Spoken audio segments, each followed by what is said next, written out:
Oui, merci Nathalie. Bonjour à toutes et tous et merci pour l'invitation. À la FSU aussi, nous échangeons régulièrement avec la LDH et je dois dire que nous observons fréquemment une très grande convergence de vues. Alors, en tant qu'organisation implantée dans la fonction publique exclusivement, à l'État bien sûr, mais aussi dans la territoriale, ce que la FSU peut apporter peut-être comme complément, c'est un focus sur la fonction publique. Pourquoi ? Parce que les agents et les agentes de la fonction publique, d'une part, sont celles et ceux qui mènent, qui appliquent les politiques publiques, réellement, mais aussi, ils et elles sont le visage de l'État que la population voit. Et à ce titre, leur rôle est extrêmement important. D'une certaine manière, la fonction publique, c'est cette interface entre les usagers qui ont des besoins et un État qui se donne plus ou moins les moyens d'y répondre et mène des politiques en faveur ou contre la majorité de la population. Quelle est la situation aujourd'hui dans la fonction publique ? Je prendrai juste deux éléments importants.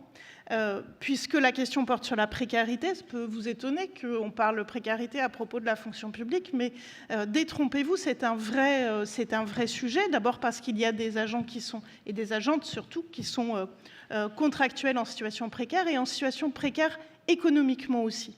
Je prendrai l'exemple des AESH, 93% de femmes à temps partiel imposé. La plupart d'entre elles gagnent moins de 1 000 € par mois et prennent leur véhicule en ce moment pour travailler et aller d'un établissement ou d'une école à l'autre. Qu'est-ce que ça veut dire quand on exerce une mission aussi importante, aussi mise en avant dans la communication des gouvernements successifs que celle de l'école inclusive et qu'on est traité de cette manière-là ? Qu'est-ce que ça produit comme rapport à l'État employeur et comme visage que l'on offre à la population ? Deuxième élément, le SMIC va être revalorisé automatiquement en lien avec l'inflation au 1er juin. Pas de coup de pouce, juste une revalorisation automatique. Qu'est-ce qui va se passer pour les agents de la fonction publique ? Rien. Sinon qu'une très grande partie d'entre eux, plusieurs millions, vont voir leur rémunération passer en dessous de la barre du SMIC. Alors, il va y avoir une indemnité de compensation, mais ça veut dire concrètement qu'un agent ou une agente de catégorie C peut passer 10 échelons sans voir sa rémunération augmenter. 10 échelons, c'est 15 ans à peu près, ou 20 ans selon les catégories. C'est pareil pour les catégories B, un peu moins, mais 5 échelons dans un corps, et ça commence à toucher les catégories A. Quel effet ça produit en termes de rapport à l'État et employeur et quel visage cela donne quand on s'adresse à la population ? Et parce que ça produit, c'est ce qu'on a pu observer en 2024 au moment des élections européennes, c'est-à-dire ce choc qu'on a pu avoir que la fonction publique qui historiquement était en décalage avec le vote général de la population pour l'extrême droite, a adopté une tendance qui l'amène à ressembler de plus en plus au vote de la population générale. C'est vrai aussi pour les femmes, c'est vrai aussi pour les jeunes, ce sont des éléments qu'il ne faut jamais oublier. Donc le constat, c'est celui-là, en fait. Et vous comprenez pourquoi je dis que les fonctionnaires jouent un rôle, alors fonctionnaires et contractuels, les agents de la fonction publique jouent un rôle majeur. Alors, pour ne pas faire plus long, mais je crois que vous avez saisi l'idée, qu'est-ce que les organisations syndicales peuvent et doivent faire dans la période ? Beaucoup, évidemment, nos responsabilités sont très grandes. Mais je dirais peut-être trois éléments à mettre en avant de manière prioritaire.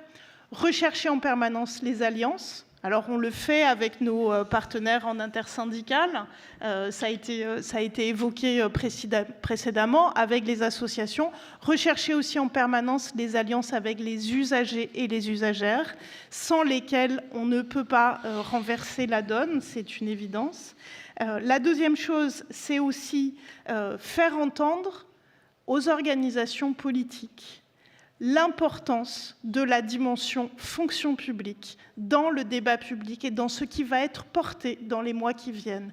Et je le dis d'autant plus avec d'autant plus de sérieux que ça fait partie de nos points de frustration, y compris en 2024. Vous savez que la FSU a appelé à voter pour le programme du nouveau Front populaire, mais avec une petite frustration de la faiblesse de ce qui était porté pour la fonction publique, et notamment la question de la réparation des dégâts provoqués par la loi de 2019, dite de transformation de la fonction publique.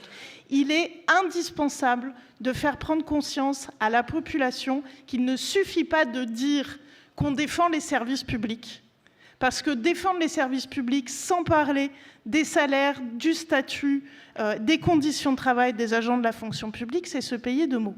Et donc on doit aussi, en tant qu'organisation syndicale, faire entendre très sérieusement cette dimension-là du débat public qui est indispensable. Et puis la dernière chose, c'est un peu une banalité, mais je crois que c'est important de le rappeler, mais c'était présent aussi dans les interventions précédentes. Ce qu'on doit faire, c'est mener les luttes, et sans tarder, parce que tous les reculs en termes de droits sociaux, de conditions de travail ou de conditions matérielles d'existence font le lit de l'extrême droite, et au contraire, à chaque fois qu'on arrive à défendre les agents, même sur des toutes petites choses, on la fait reculer, et ça fait partie bien sûr de notre première boussole, de mener ces combats-là pour rouvrir l'espoir. On a des échéances, et notamment en termes de salaire, et je sais qu'avec les organisations du privé, on se retrouve aussi dans le fait de dire que c'est l'enjeu principal dans la période qui vient.